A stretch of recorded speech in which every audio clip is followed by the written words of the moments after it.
Running 26.2 miles is a daunting task. Marathoners can control some things like training, hydration, nutrition, sleep, and even gear. But there's one thing they can't control: the weather. The road to the finish line can sometimes be smooth sailing. Oh, if you could dream it up, 45 degrees, no wind, and nice and sunny. But lifelong runner Paras Shaw knows Mother Nature usually throws in a curveball or two.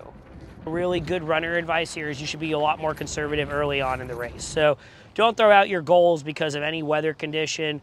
You can run a PR in 80 degrees, you can run a PR in 32 degrees. As runners brave the elements, race officials plan for every contingency. The things that make us nervous when it comes to weather, make us lose sleep at night, are really dangerous weather conditions.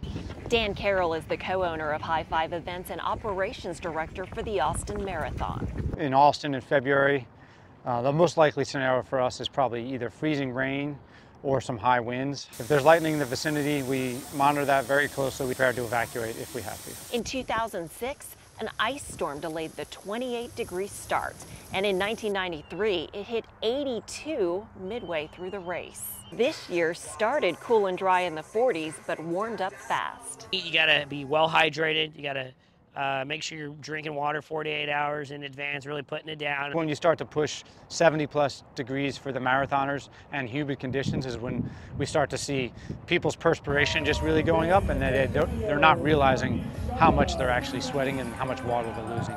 And so our medical teams are prepared for that. A good rule of thumb: dress for 15 to 20 degrees warmer than the temp and take advantage of water and electrolytes at aid stations along the course. Whatever the weather, we're going to try to keep you safe. And the weather may have been a little too warm this year for some runners, myself included. But there's always next year. At the Austin Marathon, I'm Chikage Windler for the National Weather Desk.